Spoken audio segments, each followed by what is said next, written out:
Au-delà du fait que l'IA peut répéter des fausses informations, qu'il n'y a pas de garde-fou et qu'elle peut juste se tromper aussi, halluciner, elle est aujourd'hui manipulée par des puissances étrangères qui ont compris que ça allait devenir central dans notre consommation de l'information et qu'il y avait là un enjeu de la guerre informationnelle majeure.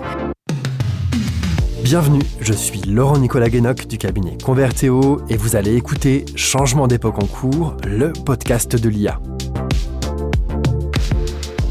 Des images plus vraies que nature mais créées de toutes pièces, des articles entiers générés en un instant sans auteur humain, des voix familières, des visages connus qui délivrent des messages qui n'ont jamais été tenus, le doute qui s'insinue partout tout le temps. Dans ce nouveau brouillard informationnel, la vérité est-elle en train de devenir une opinion comme une autre ? C'est sans doute l'un des défis les plus vertigineux, l'une des ruptures les plus fondamentales que l'IA impose aujourd'hui à nos sociétés. Un véritable changement d'époque pour notre rapport à l'information, pour la construction de nos opinions et pour la vitalité même du débat démocratique. Alors face à cette potentielle déferlante de contenu synthétique, comment le journalisme, ce métier de vérification par excellence, peut-il encore exercer sa mission ? Faut-il craindre une érosion irréversible de la crédibilité ? Les médias sont-ils seulement des victimes désignées ou peuvent-ils eux aussi s'emparer de l'IA pour mieux nous informer ? Pour nous aider à comprendre et résister, je suis très heureux de recevoir aujourd'hui une experte engagée en première ligne. Elle est vice-présidente et directrice éditoriale chez NewsGuard Technologies, l'organisation qui s'est donnée pour mission d'évaluer la crédibilité des sources d'information à l'échelle mondiale, et elle-même ancienne journaliste, aguerrie sur le terrain. Mon invité, c'est Chine Labbé. Bonjour Chine. Bonjour. Merci d'être dans Changement d'époque en cours. Chine, je voudrais qu'on commence par présenter NewsGuard, parce que c'est une organisation qui est assez largement inconnue du grand public, c'est normal. Quelles sont vos missions ? Qu'est-ce que vous faites chez NewsGuard ? Alors NewsGuard, c'est une société qui en fait fait du journalisme. Je suis d'ailleurs toujours journaliste, qui fait du journalisme au service de la lutte contre la désinformation et de la fiabilité de l'information. Donc qu'est-ce que ça veut dire ? Ça veut dire qu'on fournit des données en faisant du journalisme assez traditionnel sur la fiabilité de l'information, à la fois les sources et les récits qui circulent en ligne. Donc les sources et les récits que ces sources diffusent. Finalement, on est dans ce domaine un peu naissant, mais qui grossissant de l'intégrité de l'information, voire de la défense informationnelle. On est une entreprise privée et très concrètement, et on pourra en reparler après, mais rapidement, on produit 2 bases de données. La première, qui sont des évaluations de la fiabilité des sources d'information en ligne. On les appelle des étiquettes nutritionnelles. C'est un peu l'idée de l'étiquette que vous avez sur un pot de yaourt, sur une bouteille d'eau, etc., qui vous dit si c'est bon ou non pour votre régime nutritionnel. La même chose avec le régime informationnel. Et puis, on produit ce qu'on appelle des empreintes de la mésinformation, c'est-à-dire un catalogue de toutes les infox qui circulent en ligne. Et après ces données, on les donne à tout un tas d'acteurs qui vont s'en servir pour repérer l'information fiable en ligne et pour pouvoir lutter contre la désinformation. Ça peut être des annonceurs, ça peut être des gouvernements démocratiques, ça peut être des agrégateurs de contenu, ça peut être des plateformes, etc. Donc c'est assez varié. On peut dire que vous êtes une sorte de tiers de confiance, vous faites un travail qui permet de mettre davantage de transparence et de confiance sur les sources d'informations et sur l'identification des fausses informations qui circulent. Exactement, et notamment sur la question des sources, c'est important d'être un tiers, c'est difficile pour un média d'aller évaluer d'autres médias, il y a un conflit d'intérêts évident. Donc nous, on est un tiers, on est des journalistes, mais on est effectivement une entité qui va permettre de donner des données. Et en toute transparence, vous avez employé le mot transparence, c'est important parce qu'il ne s'agit pas de donner des listes d'URL qu'on va estimer diffusant de fausses informations sans explication. Quand on fait des analyses, encore une fois, on est des journalistes, donc on fait des analyses très détaillées, on explique notre méthodologie, on va demander des commentaires au site. Si on estime qu'ils sont peu fiables, ils vont le savoir, ils vont être prévenus, on va leur expliquer pourquoi, leur donner une chance de s'améliorer, etc. Donc c'est effectivement important aujourd'hui, dans cette période d'érosion de la confiance que vous décriviez en introduction, d'être dans l'extrême transparence. Chine, alors avant de parler d'IA, posons un petit peu le contexte. La désinformation, elle existait avant ChatGPT et les modèles de langage. Si l'on s'en tient à notre passé numérique récent, le sujet, il devient un problème social, démocratique, dans la décennie précédente, avec la montée des réseaux sociaux, on peut le définir comme ça ? La désinformation en ligne, ça a toujours existé. Et puis l'utilisation de l'outil informationnel dans la guerre hybride d'information, etc., ça a aussi toujours existé. La propagande ne date pas d'hier. Mais c'est vrai qu'avec l'avènement d'Internet et des réseaux sociaux, il y a eu une explosion du partage d'informations, la désintermédiation aussi de l'information. Aujourd'hui, on va s'informer pas seulement via des médias connus et via des journalistes en tant que tels, mais via tout un tas de sources qui peuvent être d'ailleurs très légitimes et très authentiques et très de bonne qualité, mais qui peuvent aussi ne pas l'être et être des outils de propagande ou des outils de désinformation cachée. Donc c'est effectivement d'abord l'Internet, puis les réseaux sociaux. Et voilà, moi je travaille chez NewsGuard depuis 2019.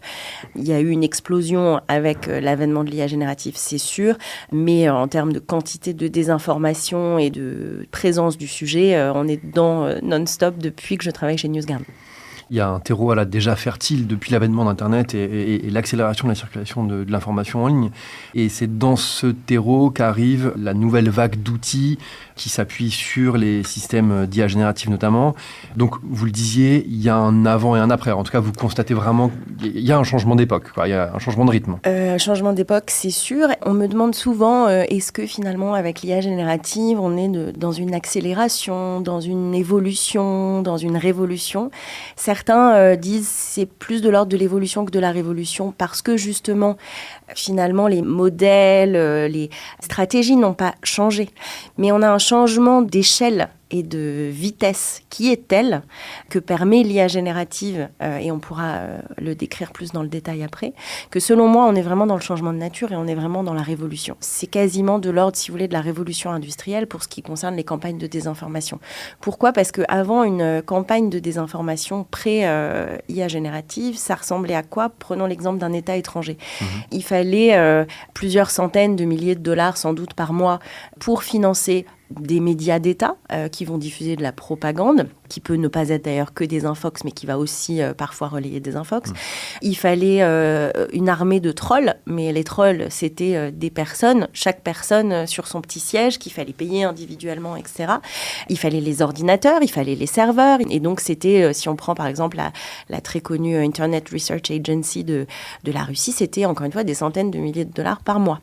Aujourd'hui, si on vient en accélérer à ce qui se passe aujourd'hui du côté de la Russie, on peut avoir, et on a, c'est pas de la science-fiction, on a une personne assez connue sur laquelle on a beaucoup écrit qui s'appelle John Mark Dougan, qui est un propagandiste du Kremlin, mais qui est en fait un Américain, ancien shérif adjoint de Floride, qui s'est exilé en Russie, qui, tout seul, chez lui, avec de l'argent, avec un serveur d'IA, peut gérer des centaines de sites Internet, peut gérer la fabrication de faux contenus générés par IA, leur déploiement sur ces sites, leur reprise par des bots sur les réseaux, etc. Et ça ne veut pas dire que ces gens-là vont dépenser moins d'argent. Donc, qu'est-ce que ça veut dire ? C'est qu'on peut, en dépensant moins, désinformer plus, financer moins pour désinformer plus, mais si on finance autant, c'est une démultiplication de puissance absolue. Donc, l'exemple de ce John Mark Dougan, récemment, il expliquait lors d'une table ronde à Moscou qu'il se targuait vraiment que chez lui, pendant qu'il était en train de parler à cette table ronde, il y avait 90 000 articles par mois qui s'écrivaient tout seul sur son serveur. Et on sait qu'il a été derrière la construction de près de 200 sites qui se faisaient passer pour des sites d'actualité locaux aux États-Unis, qui ont diffusé des fausses informations sur le scrutin américain. Pareil en amont de la campagne allemande, etc. Donc on est vraiment dans un changement d'échelle qui est tel que c'est un changement de nature. Et c'est aussi l'amélioration des techniques qui fait que ce qui était encore de l'ordre du peu crédible il y a quelques années dans les deepfakes ou avec des erreurs flagrantes est aujourd'hui quasiment indétectable. Donc on a aussi ce changement de sophistication qui rend difficile le travail de lutte en face et qui fait que c'est de plus en plus efficace, difficile à repérer, etc. J'aimerais qu'on s'arrête sur ce sujet de la plausibilité des images, parce que ça ne fait pas tout, une image réaliste, et ça interroge notre rapport à l'information et qu'est-ce qui fait qu'on va croire ou pas une fausse information. Quand Donald Trump publie sur X une photo de lui en pape, la photo est réaliste du point de vue de l'image. Il est habillé comme un pape. Pourtant, le monde entier, en voyant cette photo, sait bien que Donald Trump n'est pas pape. Donc, on a cette capacité à produire des images, et c'est flagrant sur la photo et la vidéo. On a une apparence de réalité, mais l'information, de cette manière-là, elle est quand même attachée à un contexte. Ça interroge la manière dont on reçoit ce contexte. Comment on place la menace ? Est-ce que le fait qu'il y ait davantage de production humoristique, décalée, voire avec une intention qui n'est pas forcément de désinformer, mais qui rentre dans une zone grise, est-ce que tout ça détricote un peu la confiance, ou est-ce que vous pensez qu'il faut quand même faire confiance dans le citoyen et qu'on arrive à faire la part des choses ? Alors, il faut faire confiance dans le citoyen, en tout cas l'armée, lui donner les armes pour repérer, savoir distinguer le vrai du faux, etc. Là, vous donnez un exemple où on a une des personnalités les plus connues au monde, un des événements les plus commentés et couverts au monde. Donc évidemment, il est peu plausible que énormément de gens aient cru une seconde que Donald Trump ait été choisi comme pape. Mais on est souvent dans des choses qui sont dans l'ordre du crédible, où même les journalistes, même les experts du sujet vont avoir du mal à savoir où on en est. Les campagnes efficaces de désinformation aujourd'hui vont souvent se faire sur des sujets qui sont tellement polarisants ou qui sont tellement sensibles et voués à des changements rapides. La guerre, les élections, l'immigration, qui est un sujet très chaud dans des pays, notamment la France aujourd'hui, le terrorisme, enfin des sujets où les opinions sont à fleur de peau, les événements changent rapidement. Et donc, ce qui peut paraître pas crédible un jour pourra peut-être le paraître 2 jours après, et surtout va peut-être réussir à convaincre des personnes, même si vous, qui êtes peut-être informés sur ce sujet, ne tombez pas dans le panneau. Donc le risque aujourd'hui, c'est vraiment de créer des réalités parallèles où nous croyons tous des choses un peu différentes, ou en tout cas où nous ne savons pas comment repérer, encore une fois, le vrai du faux. Je parlais de la sophistication des deepfakes. Sur l'exemple, si on prend l'exemple de Russie-Ukraine, du conflit, on a fêté le triste anniversaire de 3 ans de guerre, là. Sur la première année du conflit, on avait repéré un seul deepfake. Deuxième année, 5. Troisième année, 15. Des deepfakes visant directement Zelensky ou le chef de l'armée. La première année, personne ne peut tomber dans le panneau. Enfin, il faut vraiment aller très très vite et être un utilisateur peu attentif des réseaux sociaux, pixelisés, erreurs manifestes dans l'image, voilà. Les derniers faux discours de Zelensky, où il va tenir des propos sur l'abandon de tel ou tel front. D'abord, le climat sur le terrain évolue tellement vite que, aujourd'hui... on peut se dire pourquoi pas. On peut se dire, mince, est-ce que c'est réel ? Et la qualité de la vidéo est extraordinaire. Et donc, ce qu'il faut aussi dire, ce qui est important de comprendre, c'est qu'on est face à des deepfakes, mais aussi les extraits audio, les images qui sont de plus grande qualité. Mais ce qu'il faut comprendre, c'est qu'en plus, l'artisanat, le pas très bien fait, a toujours marché et continue à marcher. Pourquoi ? Parce que c'est pas que les gens sont des idiots, c'est pas que on fait pas confiance aux citoyens et qu'on pense que ce sont des enfants à qui il faut tenir la main, mais le fait est que nous tous, et moi y compris, quand on consomme l'information sur notre téléphone, dans le partage via des réseaux sociaux, via une boucle sur WhatsApp, etc., on a tendance à être dans la rapidité. On n'a plus ce réflexe, comme on l'avait peut-être quand on prenait le journal, d'être plus dans le temps long et la réflexivité, qui fait que on peut tous se faire avoir. Et l'autre risque, soit on peut tous se faire avoir, soit on peut devenir d'extrêmes sceptiques. Et moi, c'est un peu ce dont moi je souffre, personnellement, comme mot, parce que je travaille dans le domaine. J'ai fait hier un test en ligne qui a été fait par l'université d'Oxford, qui s'appelle le Misinformation Susceptibility Test. Donc c'est pour vérifier sa susceptibilité, sa vulnérabilité à la désinformation. Donc on vous teste une vingtaine de titres et on vous dit vrai ou faux. Et voilà. J'ai eu 19 sur 20, j'ai pas eu 20 sur 20. Pourquoi ? Parce que j'ai cru qu'une chose vraie était fausse. Et ça, c'est moi, mon biais aujourd'hui, qui est un biais dont il faut se méfier aussi, avec l'avènement des contenus synthétiques et les prises de parole nécessaires sur le fait qu'il faut se méfier en ligne. C'est ne pas tout remettre en question, ne pas être dans ce scepticisme absolu qui est aussi dangereux pour faire démocratie. Et je vous donne un exemple un peu absurde, mais assez révélateur. J'ai récemment acheté pour l'anniversaire de mon neveu une lampe sur Internet, One Piece, parce qu'il est fan du manga. Et j'étais persuadée qu'il ne la recevrait jamais et que j'avais été victime d'un scam. Et j'en ai été jusqu'à faire opposition sur ma carte bancaire. Il a reçu sa lampe, il était ravi. Mais moi, je suis dans cette haute extrême qui n'est pas souhaitable non plus. Donc je pense qu'aujourd'hui, c'est une réponse très longue à votre question, mais c'est pour dire qu'il faut faire confiance aux citoyens, mais être conscient que, des citoyens vont tomber dans le panneau, non pas encore une fois parce que ce sont des idiots, mais parce que notre consommation de l'information fait qu'on est dans la rapidité, on n'est pas dans la vérification, on est dans le partage. Et encore une fois, si une chose a l'air crédible, c'est normal sans même d'ailleurs y croire nécessairement, on peut participer à sa viralité et c'est aussi le danger. Ou être dans l'extrême scepticisme, qui n'est pas non plus souhaitable. Donc il faut effectivement tous réapprendre à cette vigilance face aux sources et cette confiance dans des marques médiatiques, rechoisir de manière volontaire où on place sa confiance. Alors, pour commencer peut-être à s'outiller, à se réarmer, est-ce qu'on a des catégories de nouvelles qui sont plus susceptibles d'être détournées, manipulées? Est-ce qu'on peut avoir ce critère, cette grille de lecture quand on est citoyen et qu'on s'informe pour se dire attention, je vais dans telle rubrique de tel journal où je vois tel type d'actualité, là je sais que je dois être avec davantage de vigilance? Sur la santé notamment, on voit beaucoup de désinformation et ça n'a pas changé depuis le Covid, avec parfois le même schéma désinformationnel. Un exemple, c'est on a vu énormément de fausses informations circuler, attribuant à des vaccins contre le Covid, mais pas que, des effets secondaires en disant voilà, le Covid a tué tant de personnes, a fait tel et tel effet secondaire, le vaccin contre le Covid, en s'appuyant sur une base de données américaine qui est connue, qui s'appelle le VAERS, c'est pour Vaccine Adverse Event Reporting System. C'est une base de données sur laquelle n'importe qui, sans vérification et sans limite, peut aller dire j'ai eu un accident de voiture au lendemain de mon vaccin contre telle maladie, il m'est arrivé telle chose, donc c'est lié au vaccin. Ça n'est pas vérifié, donc il peut y avoir des choses vraies, il peut y avoir des choses fausses, il faut attendre qu'il y ait eu vérification. Et souvent, cette base de données, elle est prise pour argent comptant par des gens qui sont des idéologues, qui sont en campagne contre un vaccin, par exemple, et qui vont dire, regardez, la preuve, c'est une base de données officielle du gouvernement américain. Ça, on le voit depuis le Covid et on le voit encore aujourd'hui. Et ça continue à marcher, malgré d'innombrables fact-checks, articles de vérification expliquant le fonctionnement de cette base de données.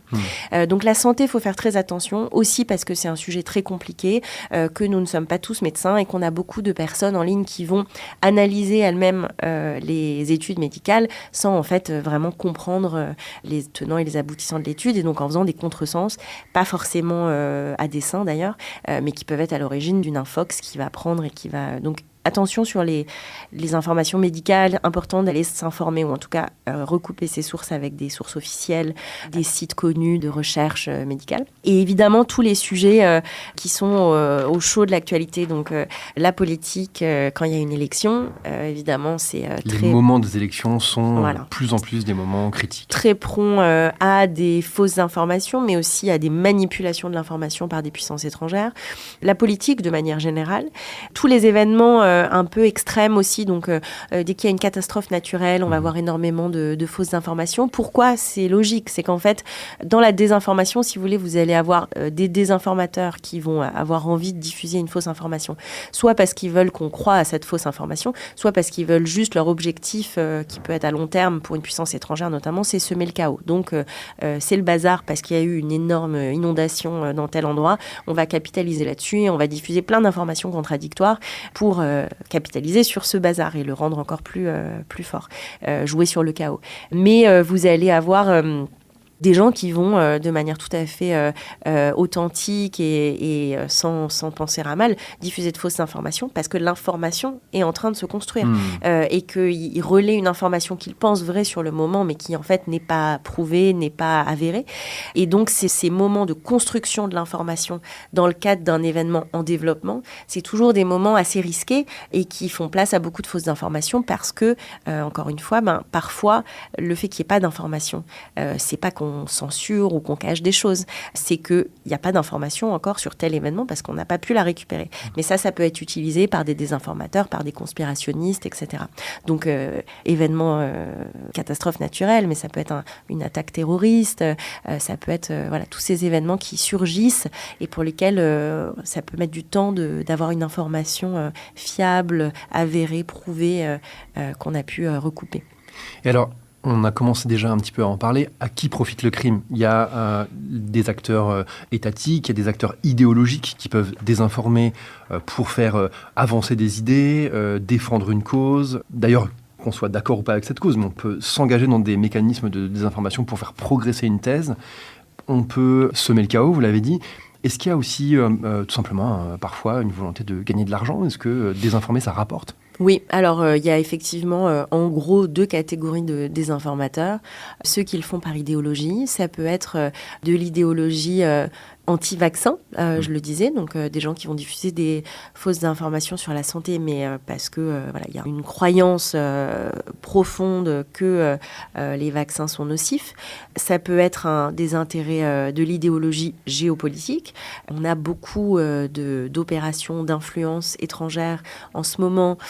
Et notamment, et on pourra en reparler, on a publié récemment, nous, un rapport sur une opération assez connue russe qui s'appelle Storm 1516, qui a visé les États-Unis par le passé avant l'élection américaine, a visé l'Allemagne avant l'élection fédérale en début d'année, et est en train d'accélérer son ciblage de la France.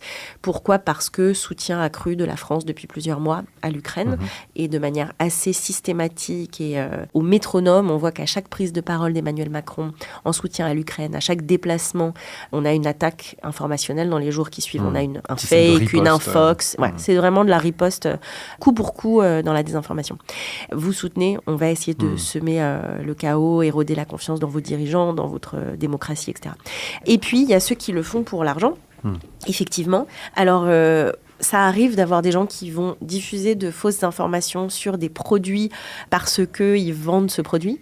Ça, c'est difficile à tenir dans le temps long, mais on en a vu, notamment pendant le Covid, énormément de vendeurs de remèdes bidons qui écrivaient que la vitamine C pouvait complètement guérir le Covid et donc vous vendez des grosses doses de vitamine C sur leur site. L'intérêt économique le plus évident, c'est la publicité programmatique, donc des sites qui savent que diffuser de fausses informations, ça peut faire du clic. Donc, d'ailleurs, pas forcément des fausses informations qui vont être dangereuses mais juste... Une célébrité est morte, par exemple. Exactement. Ou même, on a vu beaucoup de sites générés par IA faire des nécrologies sur des personnes qui semblent inconnues au bataillon, mais parce qu'en fait, ils surveillent les noms sur Internet dont la recherche progresse. Donc, typiquement, on a une journaliste du Los Angeles Times qui nous a contactés il y a quelques années parce que la pauvre s'est réveillée un matin et a découvert sa nécrologie en ligne, hyper sympa au réveil. On s'est rendu compte qu'elle venait d'écrire une tribune qui avait été hyper populaire, hyper partagée sur le trafic de voitures, le fait qu'il y a beaucoup d'encombrements à Los Angeles, enfin voilà, un truc assez... on ne sait pas pourquoi, mais cette tribune a énormément plu, a été repartagée. Donc son nom a explosé en ligne dans les recherches et du coup, des sites générés par IA ont capitalisé là-dessus et ont écrit sa nécrologie. Tout ça uniquement dans le but de surfer sur un intérêt, capter du trafic qui va être et donc exposé capter de la pub. Et donc nous, on suit, c'est quelque chose dont j'ai pas parlé quand on a parlé de l'IA tout à l'heure, on suit ce développement des sites d'information générés par IA. Tous ne diffusent pas de fausses informations. Mais pourquoi on le suit ? Parce que on suit on les appelle les sites d'information non fiables générés par IA. Qu'est-ce que c'est ces sites ? C'est ces sites dont une grande partie du contenu est généré par IA, sans supervision humaine, c'est important de le dire, parce qu'on peut demain, pourquoi pas, avoir des sites générés par IA, mais s'il y a un éditeur derrière qui relie, qui vérifie, après tout, pourquoi pas. Mais le problème, c'est l'absence de supervision humaine. C'est l'absence de supervision humaine, et l'absence de transparence sur la méthodologie. Le fait que ce soit présenté s'il y a pas de sans annonce, sans avertissement. Effectivement, s'il y avait de la supervision humaine et qu'on vous disait sur notre site internet, et je pense que c'est quelque chose qu'on va voir de plus en plus d'ailleurs, des sites qui vont en partie avoir du contenu créé par des journalistes et en partie déléguer à des IA des choses qui sont chronophages et qu'on pense pouvoir déléguer à des IA. Et d'ailleurs, beaucoup de grands médias le font depuis des années. Les résultats sportifs, parfois, sont déjà depuis des années écrits par des IA. Il ne s'agit pas de remplacer le commentaire sportif, mais pareil, les résultats de la bourse, voilà. Il y a des choses qu'on peut imaginer, mais même pour ça, il faut qu'il y ait une relecture humaine. Le problème donc de ces sites, c'est qu'il n'y a pas de supervision humaine, il n'y a pas de transparence sur ce qui est fait par des IA. Or, il semblerait que tout soit fait par des IA.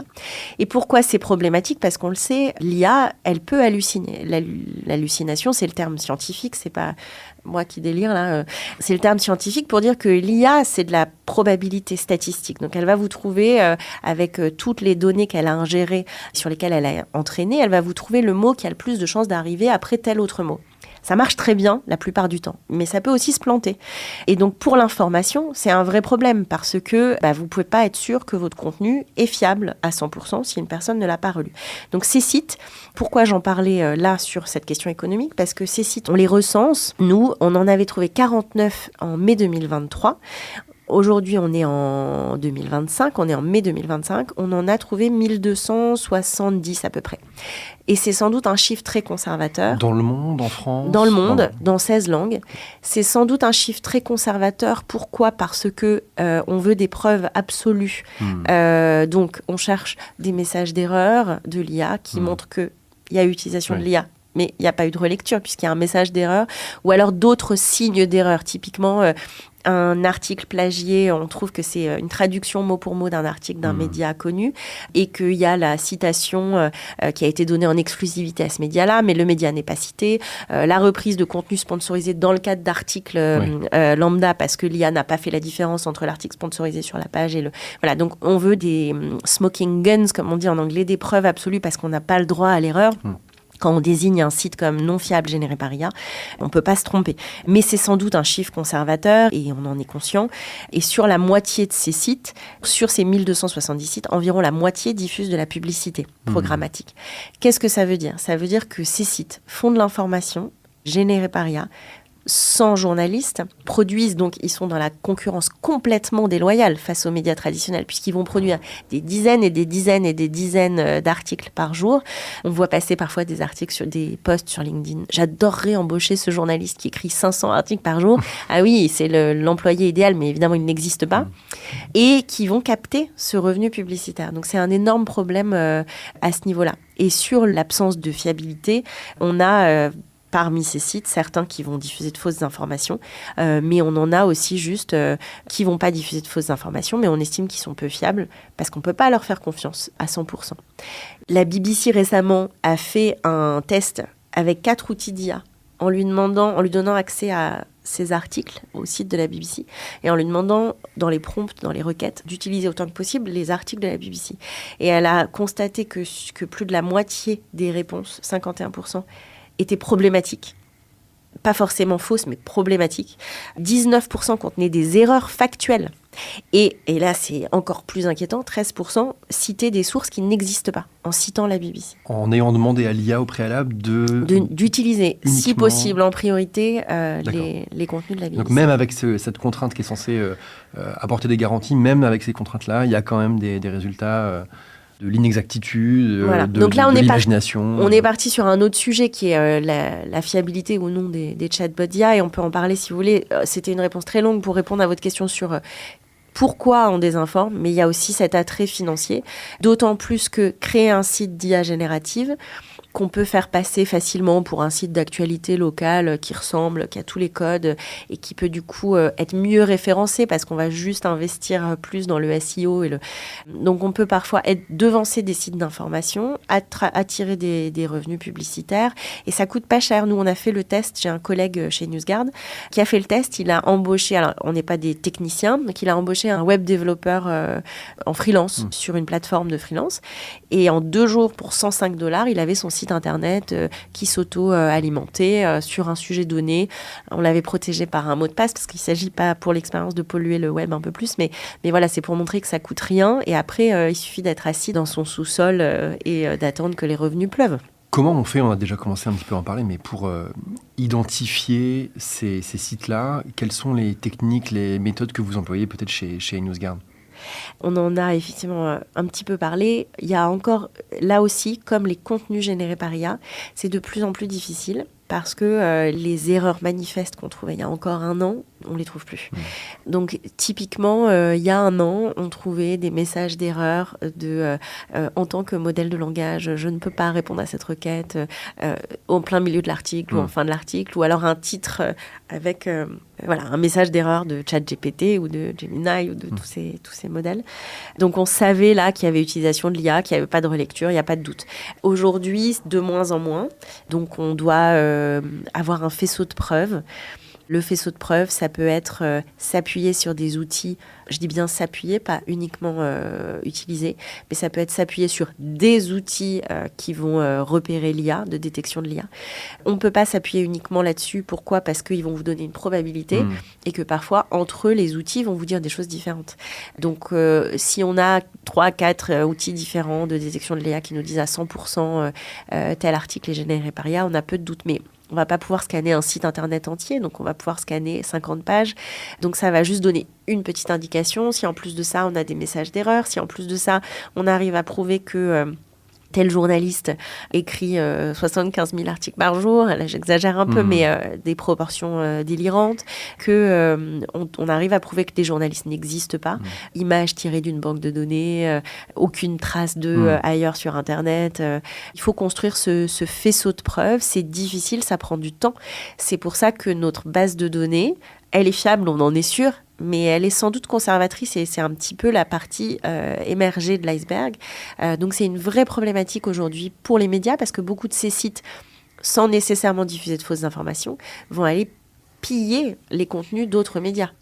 Comment aujourd'hui on peut se remettre en situation, éditeur de technologie, médias, pour imaginer de nouvelles formes de collaboration pour lutter contre ce phénomène ? Je fais référence au fait qu'à la fin des années 2010, Google, Facebook notamment, ont lancé des programmes pour financer des équipes dans les organisations, dans les entreprises de médias, dans les agences de presse, pour financer des postes de journalistes qui allaient faire de la vérification sur les plateformes, pour rendre ces plateformes plus fiables, pour répondre aux défis lancés notamment par les régulateurs, pour dire sur Facebook, circule trop de désinformation, Facebook, vous devez faire quelque chose en Europe, vous devez rendre votre plateforme plus sûre. Et donc Facebook a répondu à ça, entre autres, par le fait de financer des postes. Bon, on voit bien depuis l'élection de Trump que ces programmes-là sont arrêtés aux États-Unis, remis en cause en Europe. Est-ce qu'il y a des nouvelles formes de collaboration de ce type ou différentes à imaginer ? Est-ce que demain, Google avec Gemini, OpenAI, Mistral doivent travailler avec les médias pour faire quoi ? Comment ? Est-ce que c'est comme ça qu'il faut s'y prendre ? C'est sûr qu'on n'a pas le recul pour savoir si les collaborations était une bonne idée. En tout cas, ce qui est sûr, c'est que c'est un moment difficile. Aujourd'hui, après, il ne faut pas penser que les programmes de vérification des faits sur les plateformes étaient parfaits non plus. Je pense au programme de vérification de Meta, par exemple. Il avait été mis en place sous la pression politique. Ce n'était pas un désir inhérent à Meta de faire quelque chose. Il avait le mérite d'exister et d'avoir des effets. Après, nous, quand son arrêt a été annoncé aux États-Unis, on a fait un petit rapport pour regarder quelle était la proportion des récits de désinformation russes, chinoises et iraniennes qui étaient labellisés de fait sur la plateforme. Et c'était 14%. Donc, ce n'était pas un programme qui était une panacée. Il avait été mis en place sous la pression politique. Encore une fois, il a été abandonné sous la pression politique venant d'un autre côté. Je pense qu'il faut accompagner les sociétés d'IA générative, puisqu'il y a un vrai sujet. J'ai parlé beaucoup des hallucinations et du fait qu'on a du mal à obtenir de l'information fiable de toute façon avec ces chatbots d'IA. Mais ce dont je n'ai pas parlé, sur lequel nous, on travaille beaucoup, c'est la propension de ces outils d'IA générative à répéter volontiers de fausses informations. Ça, on teste, on fait un audit, nous, tous les mois, des principaux chatbots d'IA générative. Il y en avait 10 jusqu'à récemment. Maintenant, il y en a 11 parce qu'on a ajouté DeepSeek, qu'on va aussi tester tous les mois. Donc, c'est ChatGPT, Gemini, Claude, Anthropic, etc., le chat de Mistral. Et ce qu'on retrouve mois sur mois, alors, il y a des différences entre les chatbots, il y a des différences selon les mois, mais en gros, dans à peu près 20% des cas, les chatbots répètent mois sur mois de fausses informations. C'est énorme, 20%. Ça peut paraître peu, mais moi je trouve que c'est énorme, comme vous. Et l'exemple que je donne aux gens qui me disent 18, 20%, finalement, c'est pas grand-chose. On ne tolérerait pas ça d'un site journalistique traditionnel. Exactement. On ne tolérerait pas ça d'un fact-checker. Imaginez qu'on dise qu'un fact-checker qui a pignon sur rue se trompe dans 20% des cas. Ça paraît hallucinant. Et on ne tolérerait pas ça d'un produit sur le commerce. Imaginons une boîte d'aspirine. S'il y en a 20 20 pilules dans une boîte qui sont empoisonnées, c'est juste pas possible. Et... Par contre, Chine, zone grise, est-ce qu'on ne s'est pas habitué à tolérer davantage ça avec Wikipédia, où l'information est souvent juste et vérifiée parce qu'elle est collaborative, mais où il y a quand même des failles ? Alors Wikipédia a plutôt bien résisté à la désinformation jusque-là. Il y a eu des études, alors qui datent maintenant un peu, mais il y a eu des études scientifiques qui ont prouvé qu'il y avait plutôt une forte résilience de Wikipédia. C'est une très forte communauté Exactement, humaine qui parce contribue. Que la communauté marche plutôt bien et que les tentatives de manipulation sont souvent de courte durée, en tout cas sur les gros sujets. Mais je pense aussi que c'est encore une fois une question d'éducation aux médias. Moi, j'ai appris à l'école que je ne pouvais pas m'appuyer sur Wikipédia pour mes dissertations, mes exposés, et qu'on pouvait aller regarder ce que nous dit Wikipédia comme source toute première, un peu comme une amorce. Voilà, une amorce, exactement. Mais qu'ensuite, il fallait aller regarder, vérifier dans des livres, recouper ses sources, etc. Personnellement, j'ai appris ça à l'école. Je pense que c'est encore quelque chose qu'on apprend à l'école et dont les gens sont conscients. Le problème de l'IA générative, c'est que ça va très très vite. C'est un outil qui est apparu dans notre boîte à outils il y a 1 an et demi, en gros pour la majorité des consommateurs, et qui est devenu central. Énormément de gens aujourd'hui, vous leur posez une question, ils se demandent, ils s'interrogent sur n'importe quoi, il y a d'informations, c'est pas forcément l'actualité, mais ils cherchent une information, ils vont ouvrir leur app ChatGPT, ils vont demander à ChatGPT. Et donc je pense qu'il n'y a pas cette conscience. Donc déjà, la première étape, effectivement, c'est ça, c'est prendre conscience, réveiller les consciences sur ce sujet. L'IA générative qui est vouée à devenir centrale dans notre consommation de l'information, si elle ne l'est pas déjà, parce qu'en fait, je pense que la plupart des gens s'informent déjà aujourd'hui avec l'IA générative, mais qui va devenir un moyen, avec les résumés de l'information sur les moteurs de recherche, qui va devenir absolument centrale dans notre consommation de l'information. Pour l'instant, elle n'est pas fiable à 100%.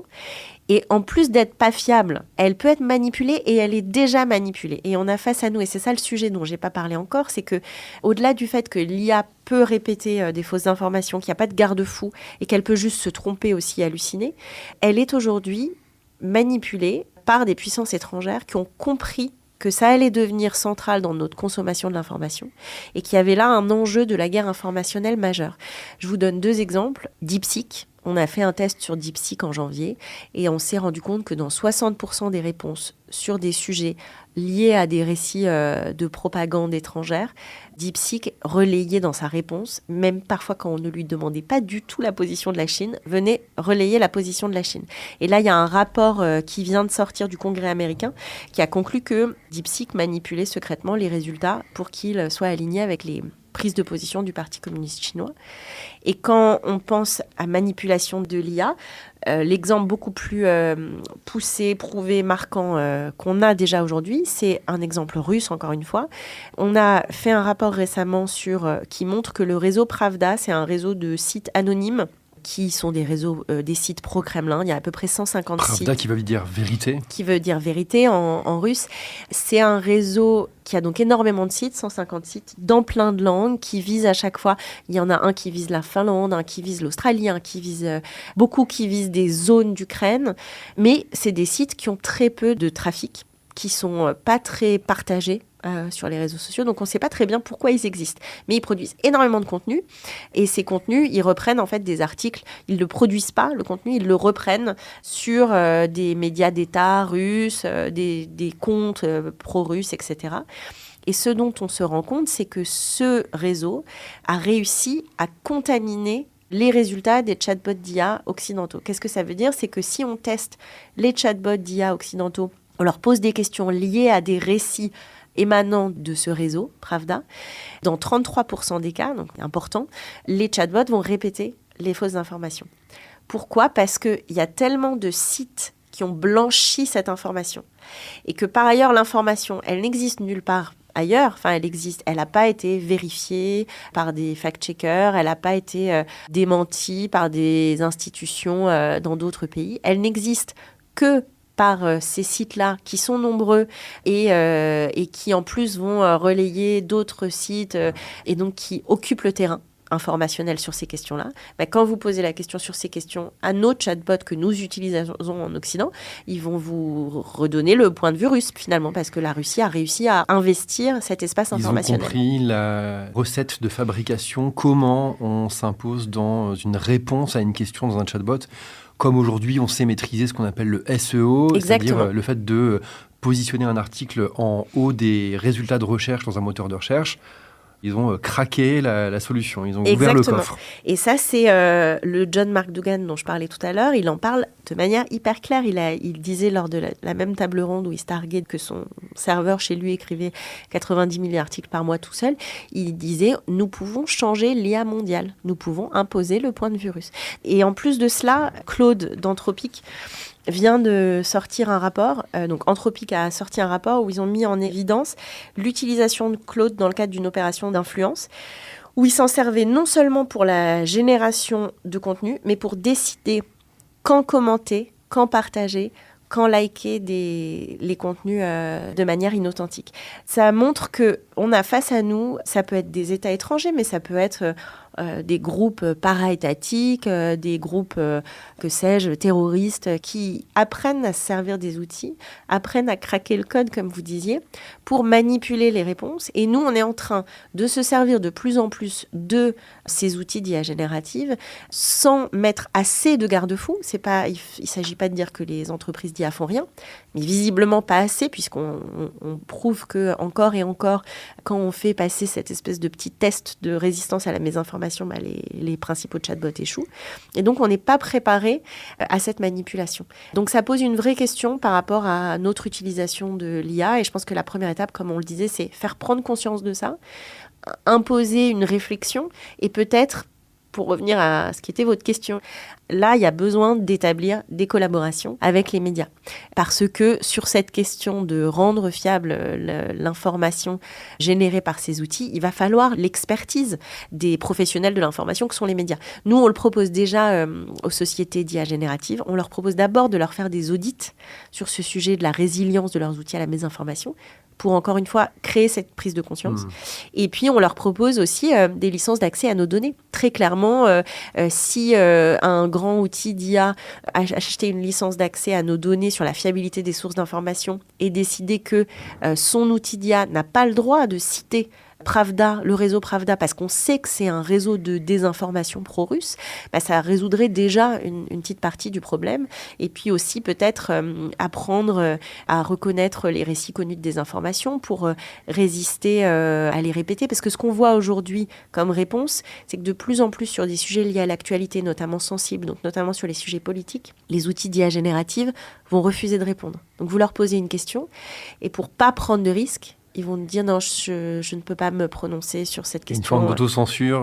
Ouais. Et c'est pas souhaitable non plus, parce que si tel outil refuse de répondre, il y en aura d'autres manipulés par qui ou quoi qui vont fournir une réponse et les gens vont pas accepter qu'on leur donne pas de réponse, ils vont aller la chercher ailleurs. C'est sûrement un sujet sur lequel il faut travailler des collaborations. Contribuer à entraîner les modèles, à leur faire pondérer davantage des sources réputées fiables et à blacklister, à mettre à la poubelle ou en tout cas à pondérer à la baisse des sources identifiées par vous ou par d'autres organisations comme étant critiques, sensibles. Voilà, ou en tout cas donner de l'information. C'est-à-dire peut-être que c'est intéressant de pouvoir citer Pravda dans une réponse pour donner justement le point de vue pro-russe. Il ne s'agit pas forcément de censurer, mais en tout cas ne pas traiter Pravda comme le monde et indiquer dans la réponse, alors selon Pravda, qui est un site connu d'un réseau de propagande identifié par Viginum comme diffusant de la désinformation pro-russe, mais selon telle source qui est fiable, Mais on ne peut pas tout traiter de la même manière, et surtout quand on sait que là où il y a des vides de données, des acteurs mal intentionnés vont saisir l'opportunité pour aller créer des données dans un sens qui les arrange. C'est peut-être une nouvelle génération de ce qu'on a vu du partenariat qu'on évoquait, par exemple avec Meta et les différentes organisations de presse qui faisaient du fact-checking. À un moment, on voyait sur Facebook, en dessous d'un contenu identifié par des fact-checkers, par des journalistes vérificateurs comme étant un contenu faux ou mal intentionné, il y avait un avertissement. Le contenu n'était pas supprimé de la plateforme tout de suite. Il y avait un avertissement qui disait à l'internaute « Attention, avant de repartager ce contenu, il a été identifié par Reuters, l'AFP, Le Monde, que sais-je. » Et vous pouviez lire le fact-check. Et donc vous pouviez vous faire votre idée. Et ça, je pense que c'est hyper important parce qu'on est dans une ère de telle défiance que si on va faire de la censure censure et surtout si des entreprises de tech vont faire de la censure sans transparence, ça peut nourrir le complotisme. C'est pas souhaitable. Mais ce qui est souhaitable, c'est que ces entreprises s'appuient sur de l'expertise journalistique pour ajouter ce supplément d'information et ne pas traiter les sources de la même façon, parce que toutes les sources ne se valent pas, je pense que c'est important de le dire, parce que la vérité n'est pas une opinion comme les autres, comme vous le disiez dans votre introduction avec beaucoup de justesse, mais il faut le faire avec transparence et il faut expliquer pourquoi on estime que Pravda ne vaut pas le monde. Et je pense que faire cette explication de texte, ajouter ce supplément d'information, c'est aujourd'hui crucial et c'est pas traiter les internautes comme des enfants, comme des incapables. C'est prendre conscience du fait qu'on est dans une jungle informationnelle où c'est très difficile de se repérer, où des acteurs malveillants se saisissent de l'opportunité pour manipuler dans un sens ou dans un autre et que personne n'aime être manipulé. Donc donner de l'information sur ces manipulations, je pense que tout le monde le désire au fond. L'autre chose qui est intéressante, c'est que vous le disiez, c'est votre cas chez NewsGuard, vous vendez des services à des acteurs d'IA, en tout cas vous leur proposez. On voit des entreprises, des titres de presse importants, crédibles, passer des contrats avec des acteurs d'IA. C'est aussi une forme de source de revenus pour les entreprises de presse installées, réputées, crédibles, fiables. Comment on doit aborder ça ? C'est positif, c'est aussi peut-être un risque de nouvelle dépendance des médias vis-à-vis de la tech. Comment on aborde ce débat-là ? C'est pas simple. Le risque, il est inéluctable. Donc je pense que c'est comme toujours, les récents arrêts de contrat avec les fact-checkers nous ont prouvé qu'on ne peut pas s'appuyer sur une source de revenus. Donc c'est important de varier ses revenus si on peut, mais c'est aussi compliqué pour la presse de trouver des modèles économiques. On n'a pas trouvé la poule aux œufs d'or encore à ce jour, malheureusement. Ce qui est sûr, c'est que les outils d'IA générative contribuent à créer un problème pour la presse. Parce qu'en utilisant leurs outils, on peut piller les contenus que produit la presse de qualité en dépensant de l'argent, de l'énergie et en faisant du travail rigoureux pour aller les relayer sur d'autres sites, peut-être potentiellement avec des erreurs et en captant des revenus publicitaires qui leur reviendraient de bon droit. Donc, il faut que ces entreprises qui contribuent à ce problème contribuent à la solution aussi et qu'elles deviennent une source de revenus pour les médias ne me semble pas choquant. Chine, en conclusion, on se rend compte que l'accès à l'information, il est rendu peut-être plus simple avec en quelques prompts l'accès au savoir entier de l'humanité dans un chatbot. Et pourtant, il y a de plus en plus de périls pour se faire une opinion éclairée en accédant à des sources fiables. Qu'est-ce qu'on peut donner comme conseil aux gens qui nous écoutent pour aborder cette nouvelle époque avec des bons réflexes, en tout cas peut-être un esprit critique, comment on avance, comment on navigue ? Je pense qu'être conscient que cet outil qui est magique, il faut bien le dire, dans son utilisation, n'est pas magique dans ce qu'il peut fournir et donc il faut garder son œil critique. C'est-à-dire qu'on est tous éblouis par ce qu'on peut obtenir grâce à un chat GPT ou un autre outil d'IA générative. C'est génial, moi je m'en sers aussi, il faut s'en servir, il ne s'agit pas de diaboliser l'outil, mais être conscient qu'une information fournie par un chatbot d'IA, on ne peut pas s'y fier à 100%. Donc, de même qu'on a appris, on parlait de Wikipédia, à se méfier de Wikipédia, mais de même qu'on devrait apprendre aussi à se méfier des livres qu'on emprunte à la bibliothèque. Avoir juste un esprit critique, une source, ne peut pas servir, nous donner une information fiable à 100% et ne suffit pas. Donc, réapprendre à recouper ses sources et je pense réapprendre à aller consulter des sources dans lesquelles on a confiance. Et les sources dans lesquelles moi j'ai confiance seront différentes des vôtres, de votre cousine, de ma grand-mère. Et c'est bien et c'est important. Il faut qu'il y ait une diversité de l'offre. Il ne s'agit pas qu'on lise tous les mêmes médias, mais il s'agit qu'on sache à qui on fait confiance, pourquoi, et qu'on, à sa petite mesure, aide ces médias à survivre et donc se réabonner à un média. Je pense que c'est un acte fort et simple pour un citoyen aujourd'hui pour soutenir l'information de qualité. Aujourd'hui, il y a un vrai sujet d'intégrité informationnelle. Défendre notre intégrité informationnelle, c'est aussi un sujet de défense nationale aujourd'hui. Il y a un rôle à jouer pour les annonceurs et un rôle fort, engagé pour la démocratie, d'aller soutenir des médias crédibles, de qualité, qui font du vrai journalisme.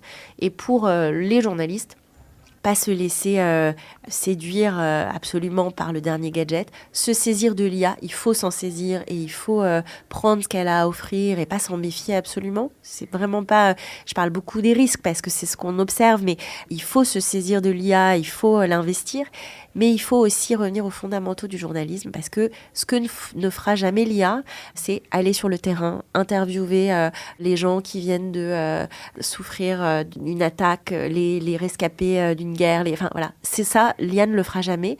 Donc je pense que ça peut être un nouvel âge d'or finalement pour le journalisme de terrain, d'enquête, de vérification. Donc il y a une opportunité et il faut le voir avec comme un challenge positif pour les médias, pour les annonceurs, on a beaucoup parlé de RSE pour les annonceurs, plutôt en termes de climat, c'est bien. Aujourd'hui, soutenir les médias de qualité, le journalisme, c'est un vrai engagement démocratique, c'est important. Et pour les citoyens, être un peu informés que l'IA nous offre de superbes potentialités, mais qu'il faut se méfier et recouper ses sources et réinvestir dans le journalisme classique. Merci Chine, on finit sur une note d'espoir. Je suis aussi ravi que dans cette conversation on ait fait plein de ponts avec d'autres épisodes, notamment celui sur les usages militaires de l'IA qu'on a enregistré il y a quelques mois avec Laure de Roussy-Rougegonde, une chercheuse de l'IFRI, notamment je pense aussi à l'épisode avec notre invité Aude Guénaud sur l'IA et l'éducation. On parle aussi de l'esprit critique et du rapport au savoir, donc plein de ponts entre nos conversations précédentes. Merci beaucoup Chine et à très bientôt pour de futurs épisodes.